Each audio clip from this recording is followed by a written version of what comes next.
In the spring of 1350, when Brother Thomas of Whitmore Abbey walked into the scriptorium to begin the morning's work, he found himself alone for the first time in 23 years of monastic life, the only surviving member of a community of 41, sitting down at a desk that still held another man's unfinished manuscript. The ink long dry, the pen laid aside, as if its owner had simply stepped out and would return momentarily. Before we continue, if you'd like to join me for more stories like this, feel free to subscribe. I share a new one every day, and if you don't mind, leave a comment and tell me where you're listening from and what time it is for you right now. I love seeing how far these stories travel. He had not stepped out. Brother Edmund, who had been copying a commentary on the Gospel of John in a careful hand that Thomas had always quietly admired, had died 11 days earlier, the last of his brothers to go, leaving Thomas to bury him alone in the Abbey's small cemetery, where 39 fresh graves now stood in rows that had not been there at Christmas. Thomas sat at Edmund's desk for a long while, not touching the manuscript, not reaching for his own work. He sat with his hands folded in his lap and listened to the silence of the scriptorium, which was absolute and total in a way that silence in a monastery never usually was. Even in the hours of the great silence, when speaking was forbidden between Compline and the morning office, there were sounds, the breathing of sleeping brothers, the occasional cough, the small sounds of 40 men existing in shared space. Now there was nothing. Wind against the windows, the distant call of a wood pigeon in the cloister garden, the settling of old stone. Whitmore Abbey had stood in this Somerset Valley since 1147, founded by Benedictine monks from Cluny, who had come at the invitation of a local lord and had built, slowly and with great care over several generations, the stone complex of church, cloister, chapter house, dormitory, refectory, and outbuildings that Thomas had entered as a young man of 17 and had not substantially left in the years since. He was now 40 years old, had spent more than half his life within these walls, had taken his vows at 19, and had understood them, then and now, as the definitive commitment of his existence. The plague had arrived in November of 1349, brought by a lay brother returning from a provisioning trip to Bristol. By January, half the community was dead.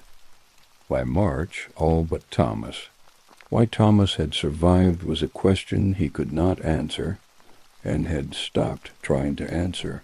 He did not believe he was specially favored by God. He was too honest and too theologically careful for that comfortable conclusion.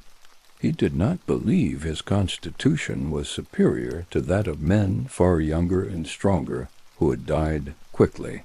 He believed, insofar as he believed anything about it, that survival was random, that the plague took and left according to no discernible pattern, and that his survival was therefore a fact without inherent meaning that he would need to supply with whatever meaning he could find. What he had found in the weeks since Edmund's death was that the most immediate meaning was the simplest one. He had survived, and therefore he must continue. He must rise at the appointed hours. He must say the offices, even alone, even without the choir of voices that had always shaped the liturgical hours.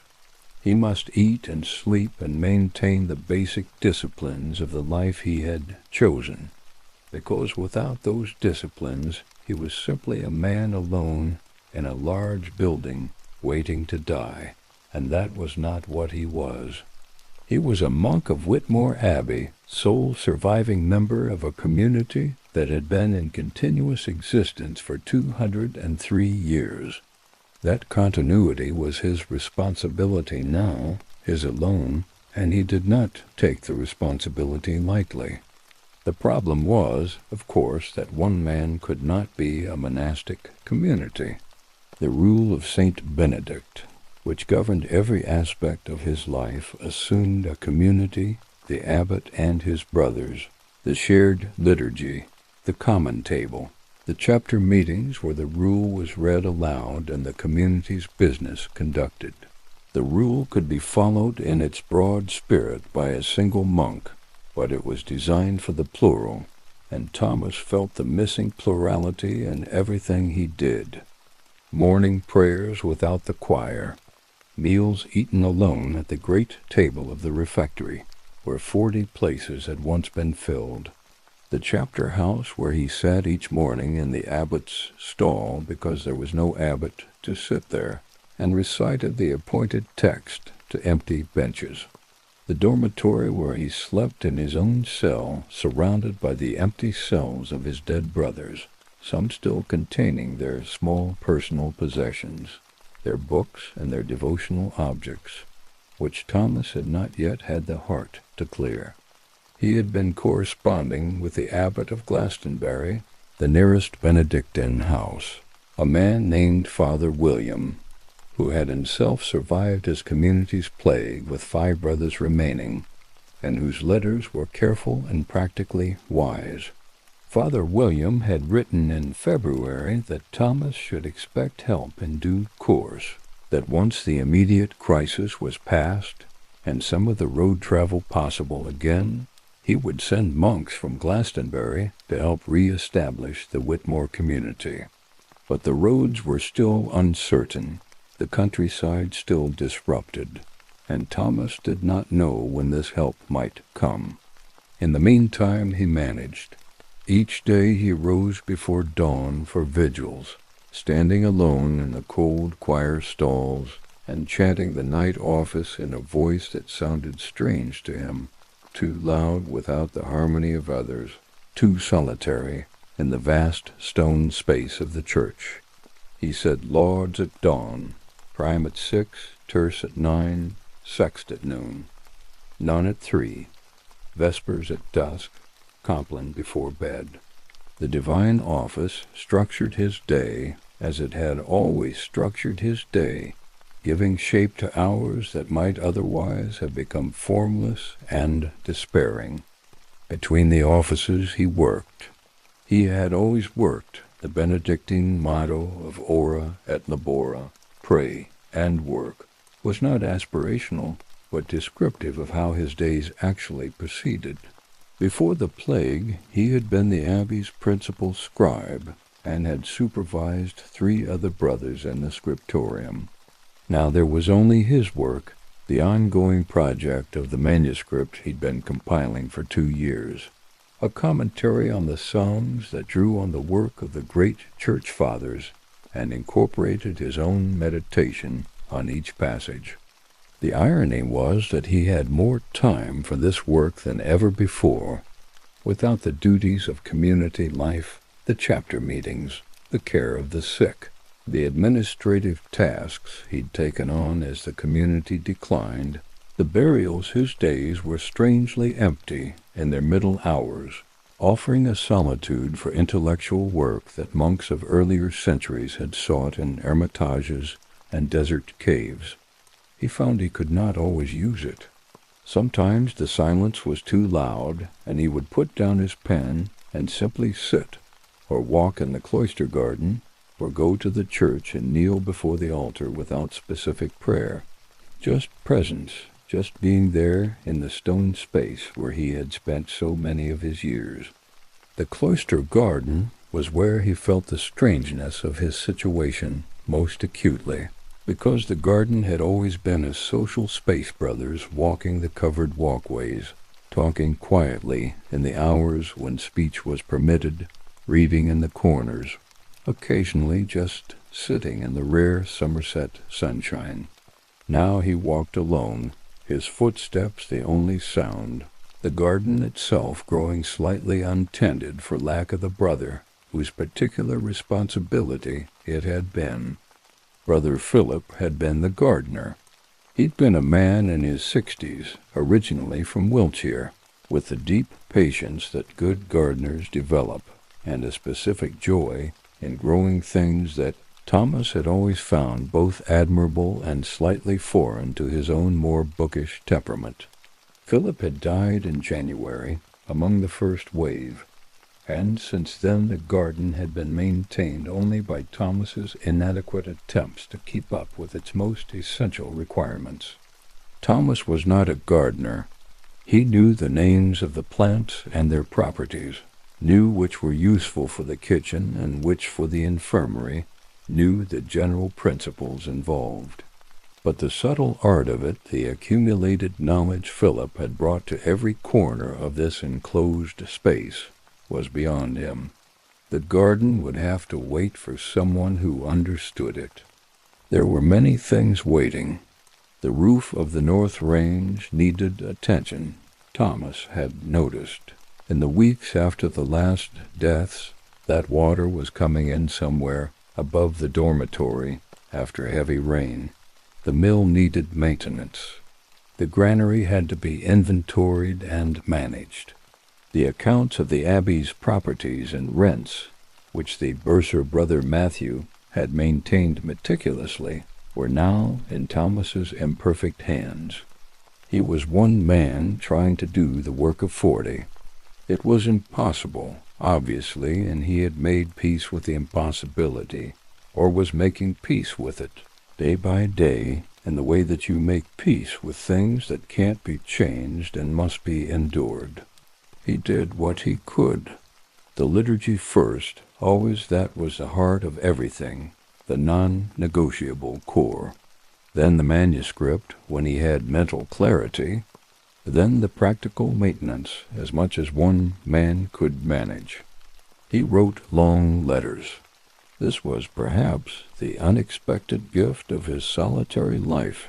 He had never been much of a correspondent before, had sent and received the occasional formal communication, but had not experienced letter writing as a meaningful practice. Now, with no community to talk to, the written word became his primary form of human connection. He wrote to Father William at Glastonbury. He wrote to the Bishop of Bath and Wells, whose jurisdiction included Whitmore, formally reporting the community's losses and requesting guidance. He wrote to scholars he'd corresponded with about his commentary, resuming those intellectual exchanges with a fervor born partly of intellectual interest and partly of the need to feel himself part of a larger world. He wrote to his sister Margaret, who had written to him anxiously when word of the plague's devastation of monasteries reached the lay world, and who had offered in a letter whose practical kindness moved him almost to tears, to send her eldest son to help with any work that needed doing. He had not yet taken her up on this offer. The eldest son, a young man of 20 named William, who'd been trained as a carpenter, and apparently was also strong and willing, would have been genuinely useful. But Thomas had hesitated, uncertain about bringing a layman into the disrupted community, unsure of the propriety of the arrangement.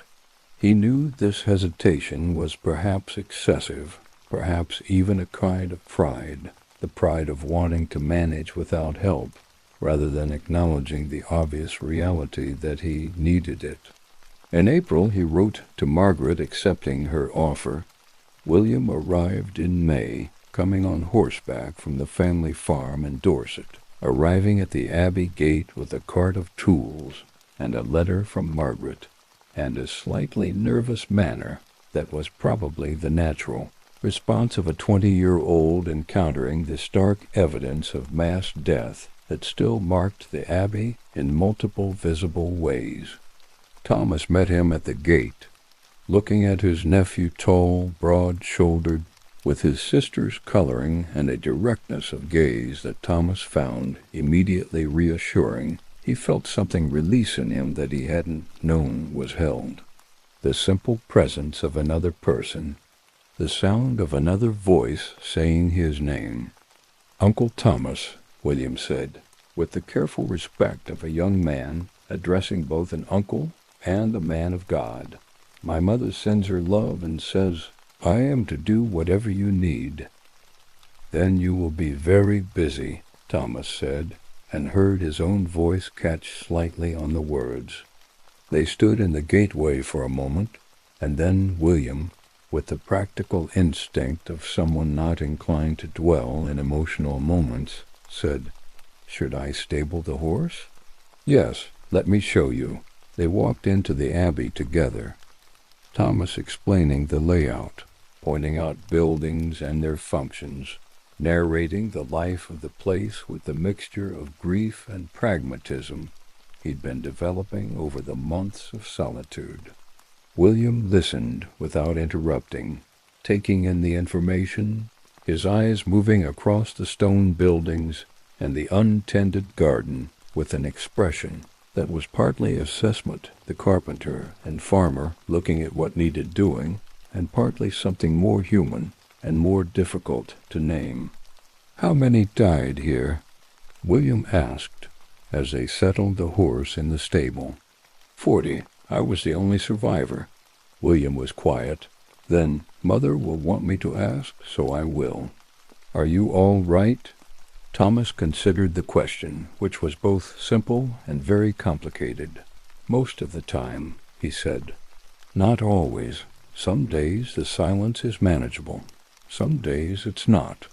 But I continue." William nodded. "She said you would say something like that. She also said to tell you that continuing is not the same as all right." Thomas looked at his nephew with a sudden warmth. "Your mother is a wise woman. She knows you," William said simply. William's presence changed everything in ways that Thomas had not entirely anticipated. It was not just that another pair of hands meant more work could be done, though that was genuine and significant. William assessed the roof leak and repaired it within 2 days, cleared the north side of the cloister garden of the worst overgrowth, began the process of systematic assessment that was the first step to making the abbey properly functional again. It was that the texture of days changed. There was someone to eat with, someone to speak to, someone whose physical presence in the same space broke the absolute quality of the solitude that Thomas had been living with. He had not realized how much of his energy had been spent simply managing the silence until the silence was partially relieved, and that energy became available for other things. He slept better. He found the intellectual work of the manuscript coming more easily. He noticed himself laughing occasionally at small things, William's dry observations about the state of the abbey's infrastructure, his own rueful comments about his gardening inadequacies. Laughter felt almost strange, like a skill he'd temporarily forgotten and was relearning. They ate together in the refectory, which was the practical choice, though Thomas maintained the monastic custom of reading aloud from a religious text during meals. William listened to this with the respectful patience of someone honoring another person's traditions, occasionally asking questions afterward about what had been read that led to genuine conversations about theology and scripture that Thomas found unexpectedly stimulating. William's faith was simple and traditional, very different from Thomas's more scholastic approach, and their different perspectives illuminated things for each other. In the evenings, when Thomas's liturgical duties were met and William's work was done, they would sometimes sit in the cloister in the late light and talk. These conversations ranged widely about the family news from Dorset, about the state of the country in the plague's aftermath, about the questions that the disaster had raised about divine providence and the nature of suffering, about the abbey's future and what rebuilding it might require. It was in one of these evening conversations, about a month after William's arrival, that Thomas said something he hadn't planned to say, something that had been gathering beneath his consciousness, without his fully knowing it. "I've been thinking about the books," he said. William, who had learned to follow his uncle's train of thought, waited. "The library here has manuscripts that are probably irreplaceable. Some of them were made here by brothers of this abbey over the past 200 years. Some were copied from originals that no longer exist anywhere else, as far as I know. If the abbey cannot be re-established, if no community comes to continue this place," he stopped, "the books would be at risk." "At risk how?" "Neglect, theft, fire, the ordinary ways that libraries are lost." Thomas paused. "But even if the community is re-established, as I believe it will be, the books should be properly inventoried and described. We know what we have in a general way, but there's no comprehensive catalog. If something happened to me before others came, then write one," William said. "A catalog. You have the time, don't you, and the hours between offices?" "I have been thinking exactly that," Thomas said. "I want to do it properly, not just titles and authors, but brief descriptions of each manuscript's content and condition, its probable date of composition, any unusual features. Something that would allow a scholar who had never been here to understand what the library contained." William was quiet for a moment.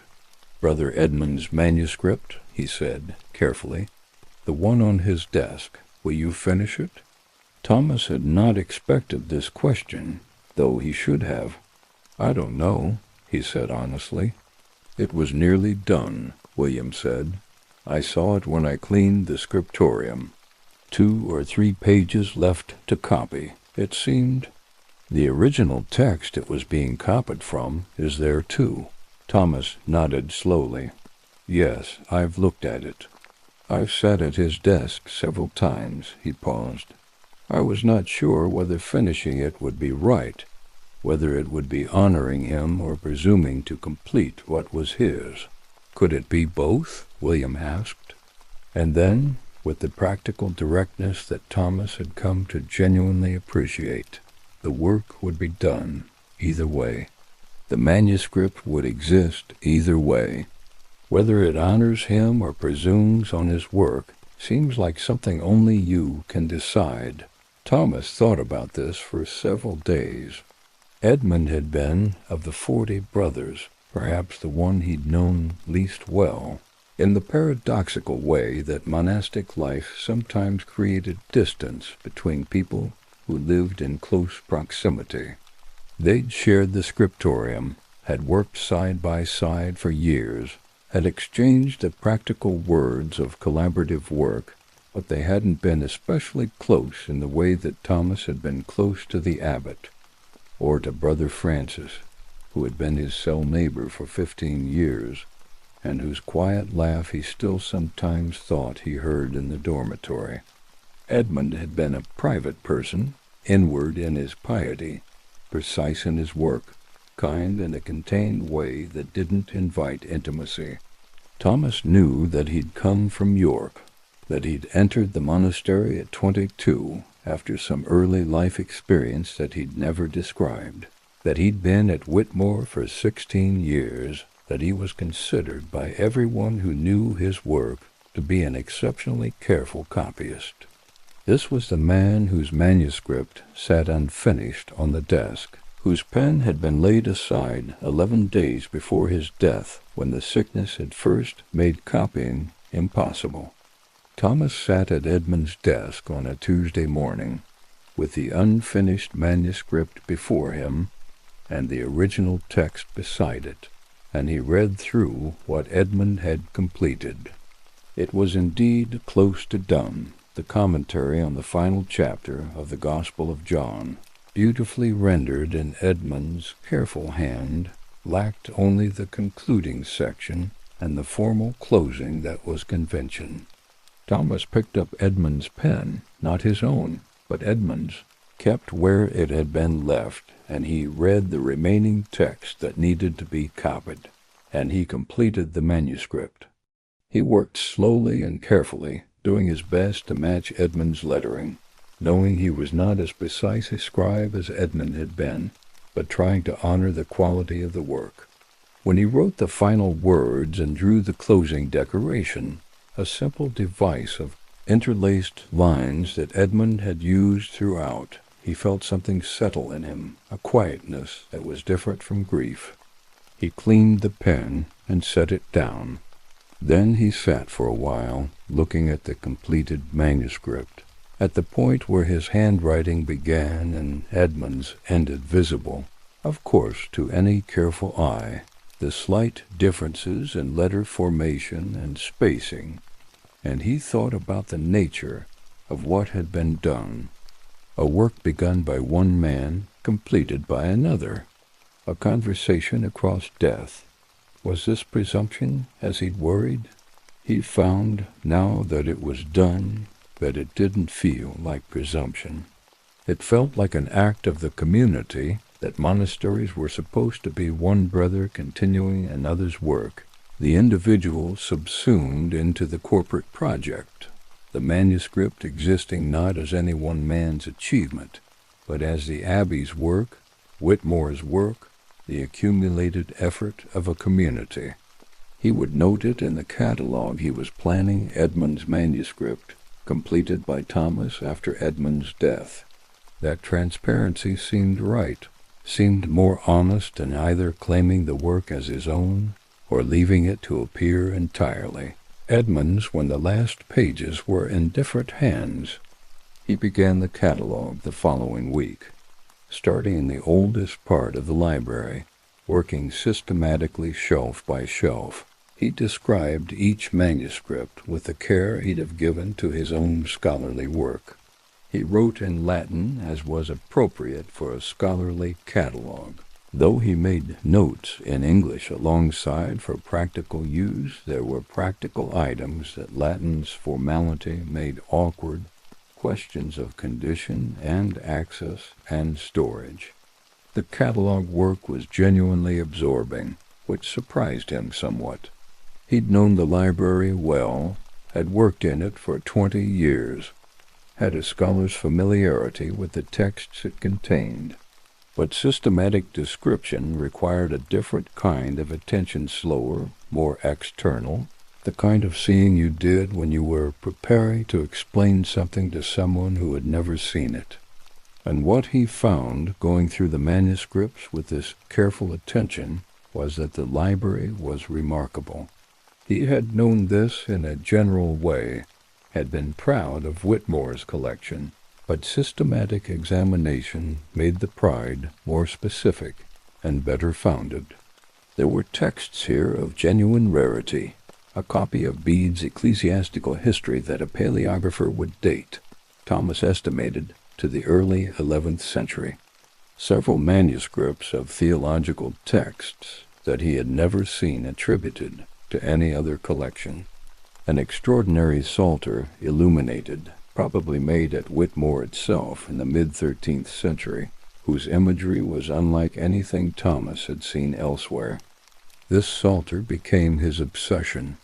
He spent a week on its description alone, examining every page, noting the iconographic details of each illumination, trying to understand the program of images, not just the conventional illustrations that accompanied psalters, but a series of marginal scenes that seemed to tell a connected narrative he couldn't quite decode. Animal figures mixed with human ones. Architectural imagery that might be symbolic or might represent actual buildings. Text worked into images in ways that rewarded close attention. William, finding Thomas bent over the psalter, one evening past the point when the light was really adequate, sighed, "You'll ruin your eyes." "It can't be helped," Thomas said. "Look at this." He showed William the page he'd been studying, a full-page illumination of remarkable quality. A scene of monks in a cloister garden that was too specific to be purely symbolic, too lovingly detailed. William looked with the attention of someone who'd been trained to observe construction. "Is that this cloister?" he asked, pointing to the architectural setting. Thomas had thought it might be, but William's practical eye confirming it gave him a small shock. "You think so? The proportions of the arches are the same. And look," William pointed to a detail Thomas had noticed but not fully processed. "That's the old well in the center of the garden. It's gone now, blocked over, but the outline is there in the garden." Thomas looked between the manuscript image and William's face. The confidence in William's assessment, the practical certainty of someone accustomed to reading the details of construction, was more convincing than any scholarly argument would have been.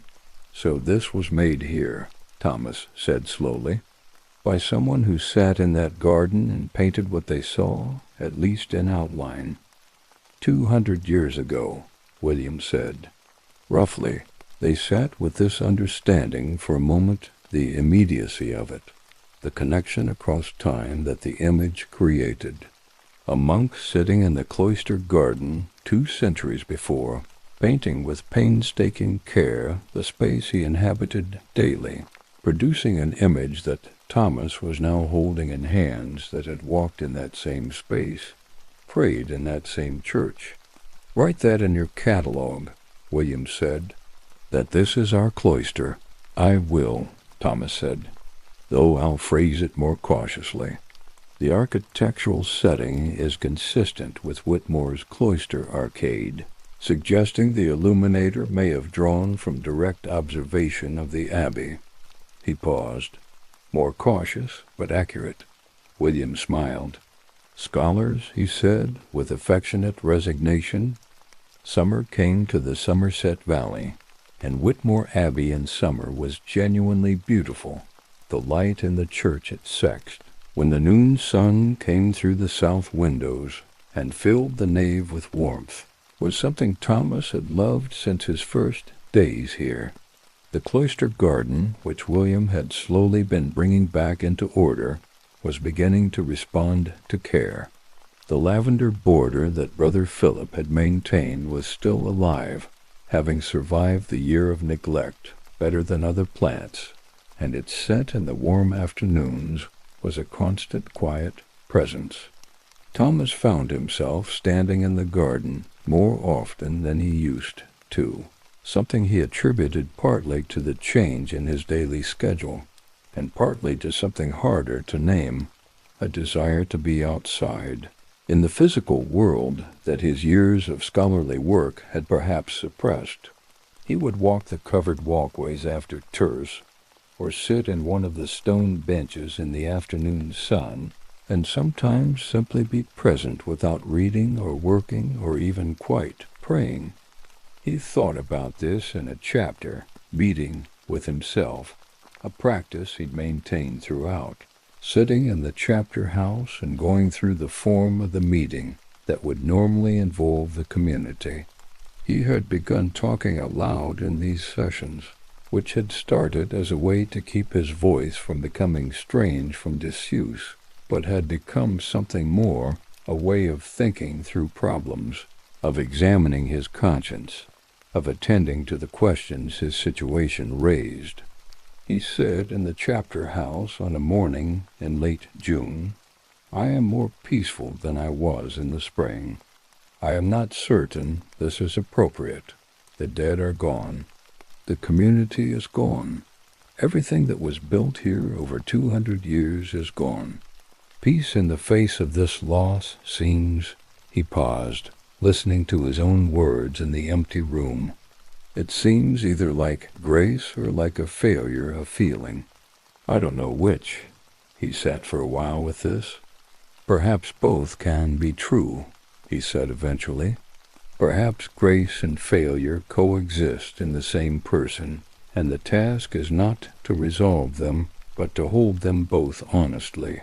He wrote in his journal that evening he'd begun keeping a journal in the weeks after the last death, partly as a record and partly as a practice of self-examination about the question of peace, whether it was right to find oneself arriving at something like acceptance in the aftermath of catastrophic loss, whether acceptance was the same as resignation, whether there was a difference between coming to peace with what could not be changed and failing to properly grieve what had been taken.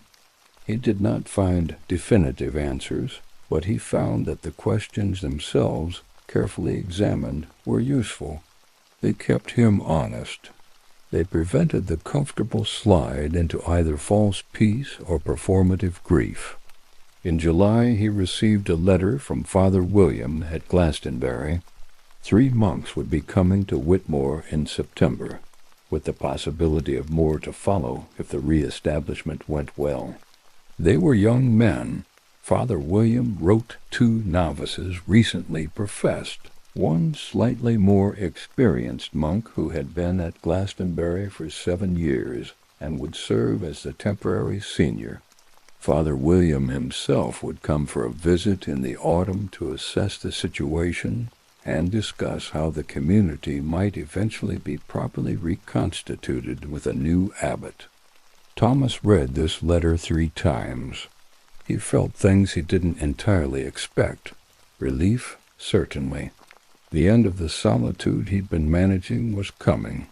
The community he'd been maintaining in skeleton form would begin to have genuine flesh again, but also something more complicated, a recognition that the particular intimacy of his solitary life, its intense privacy, its strange freedoms, was ending. Other men would come and would need to be known and accommodated and taught. He would not be alone. That was good. That was what a monastery required. But he had grown accustomed to his solitude in ways he hadn't quite noticed until the news of its ending. He told William that evening. "That's good news," William said. "You need brothers." "I know. You don't sound entirely certain," Thomas considered. "I am certain of the principle. The practice is what I'm uncertain about." He paused. "I've been living with ghosts, in a sense, William. Every room here has the specific person who inhabit it. Every task I do knowing exactly who did it before me and how they did it. When new men come, they'll do things differently, will put their own marks on the space, will make new associations that will overwrite the ones I've been maintaining." William was quiet for a moment. Then, "Is that loss or healing?" Thomas looked at him. "I keep asking you simple questions, and you keep answering them with better simple questions." "My mother taught me that," William said. "She said a good question is worth more than any answer." "She's right." Thomas stared into the evening sky above the cloister. "I suppose it's both." Like most things, he spent the weeks before the new monks' arrival preparing for them. He cleaned the dormitory cells that would be used, removing the last of the previous occupants.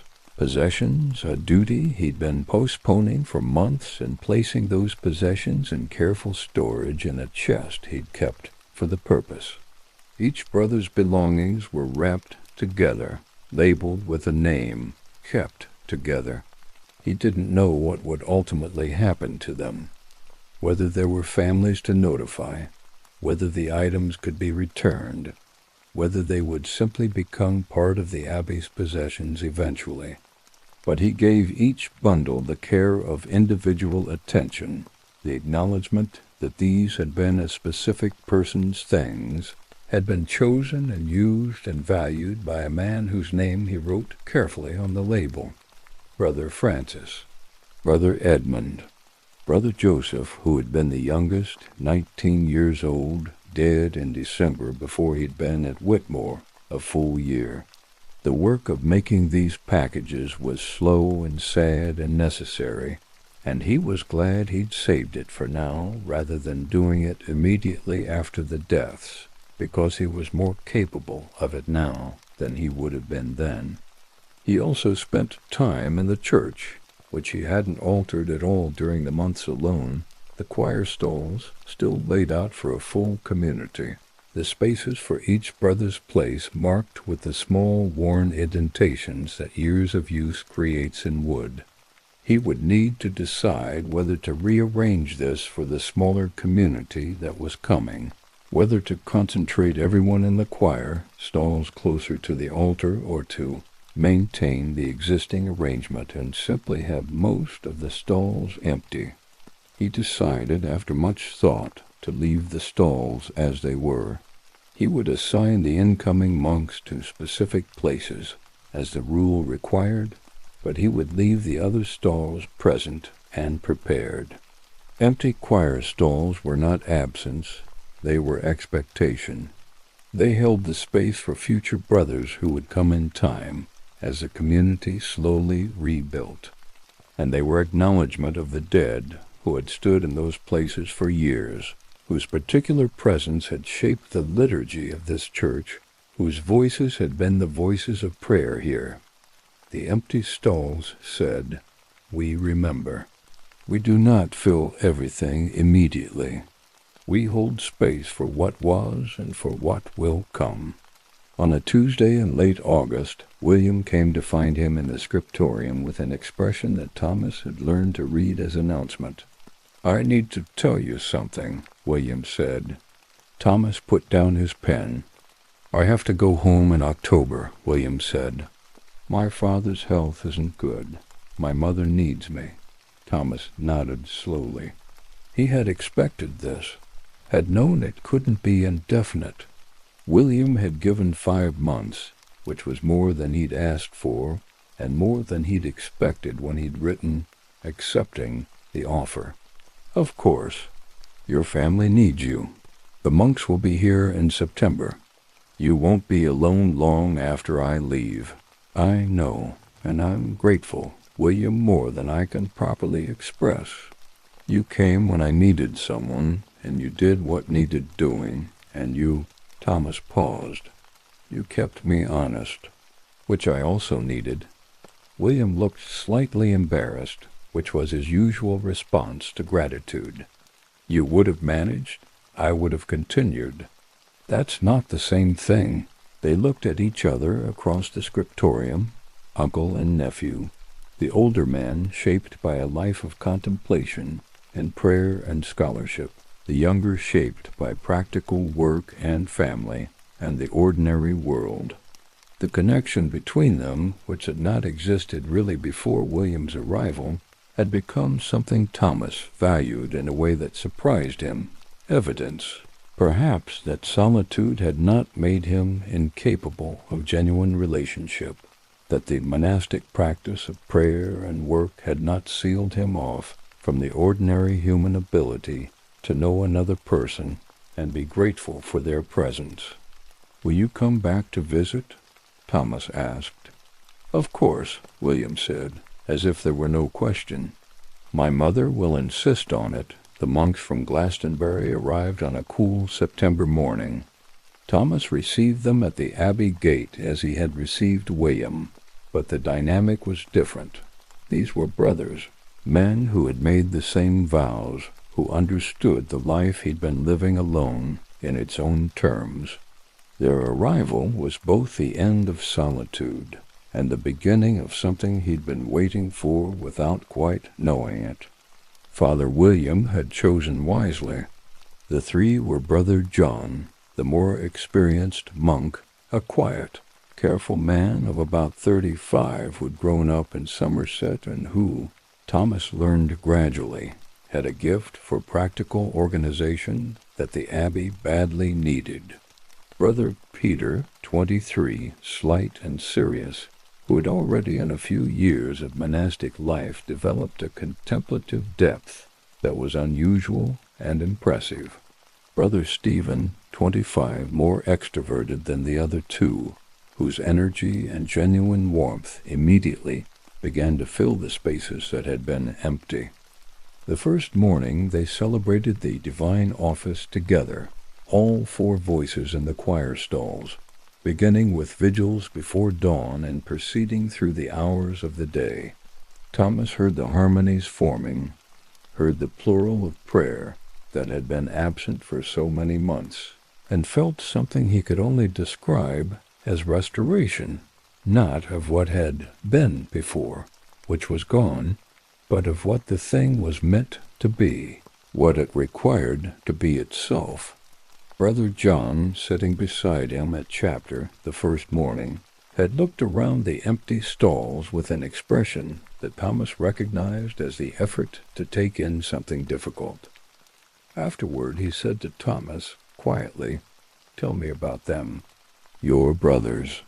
I would like to know something about who they were." Thomas looked at him. "All 40, if you can, when you're ready, not today, not all at once. But they should be known, if possible, not just as numbers in the loss." Thomas thought about this offer, for it was an offer, a genuinely generous one, the willingness to receive the weight of other people's grief and information, to hold space for the dead by learning something about them. "Yes," he said, "I'll tell you about them."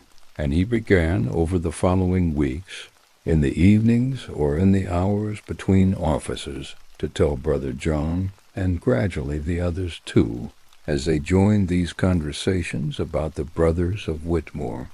Brother Francis, who'd been the infirmarian and who'd died treating others, who'd had a laugh that Thomas could still hear when the dormitory was very quiet.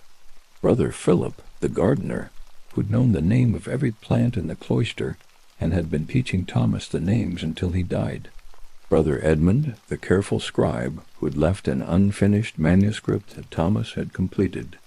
The abbot, Father Andrew, who'd been 57 years old, who'd led the community with a combination of firmness and genuine pastoral care that had held everyone through difficult, ordinary times before the extraordinary one that ended him.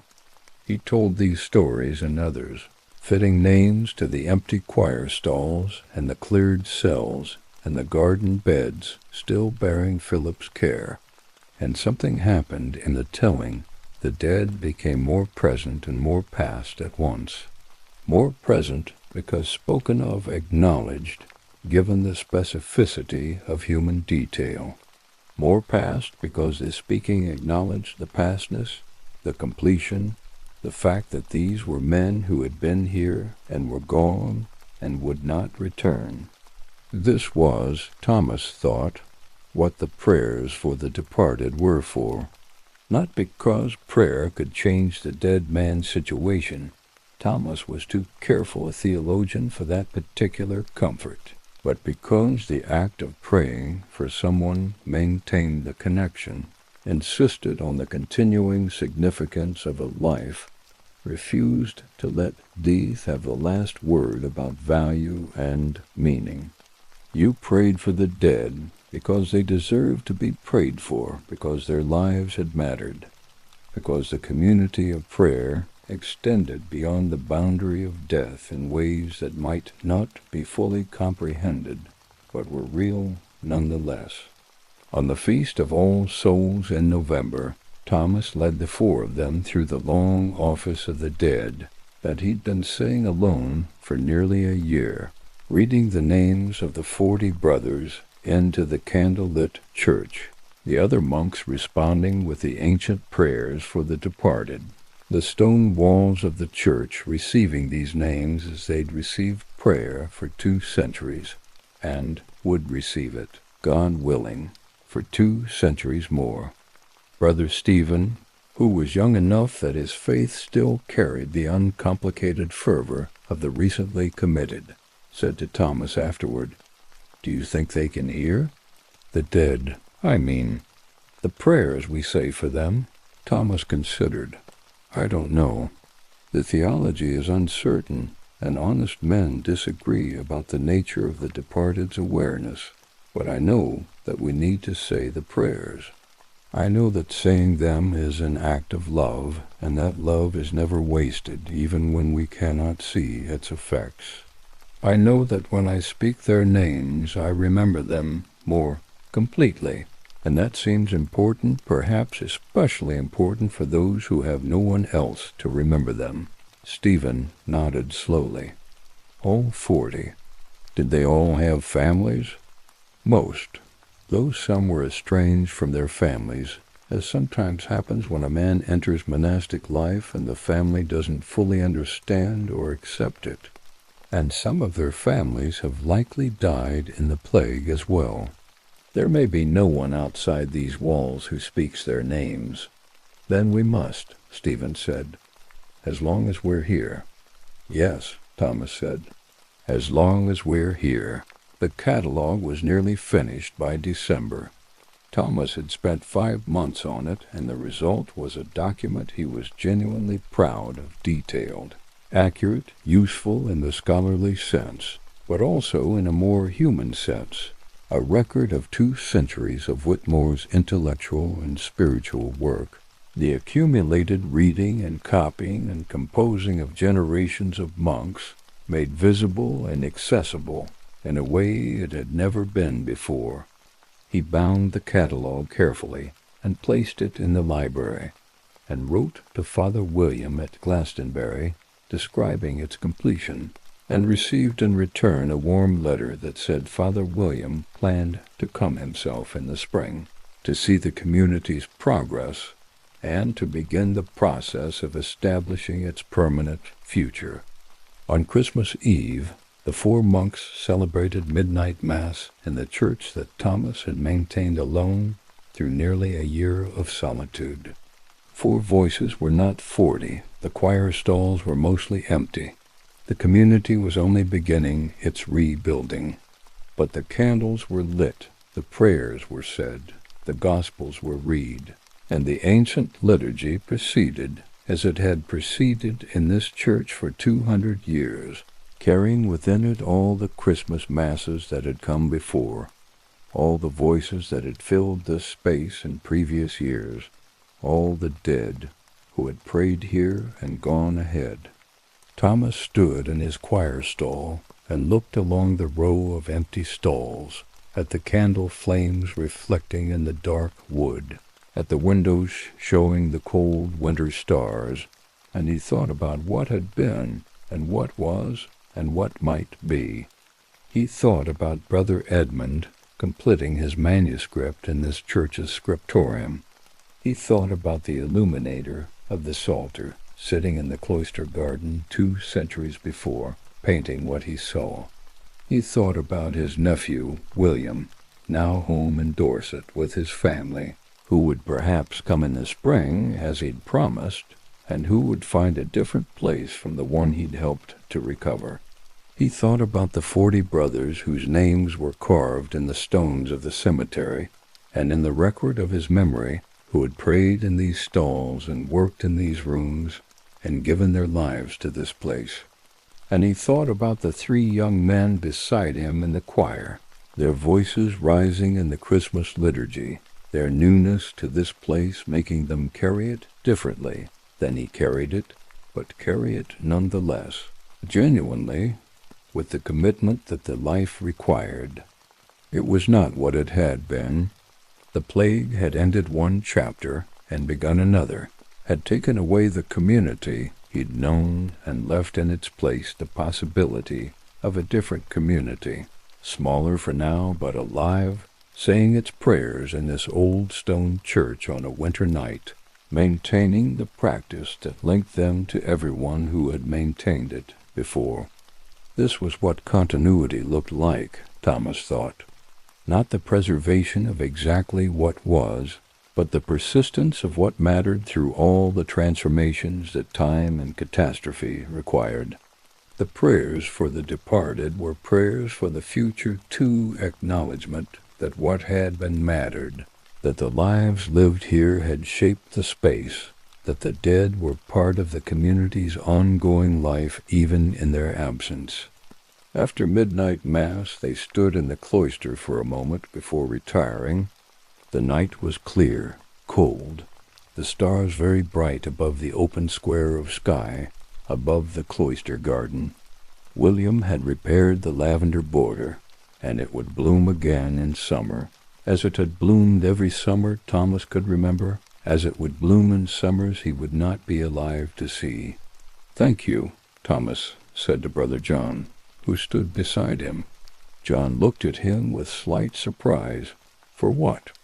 For coming, for asking about the brothers, he paused, for making this a community again rather than just a man in a building. John was quiet for a moment. "Then, you kept it alive. You held it alone for a year. Everything we've come to is possible because you didn't let it die." Thomas looked up at the stars. "I said the offices," he said simply. "It was all I knew to do. Sometimes," John said.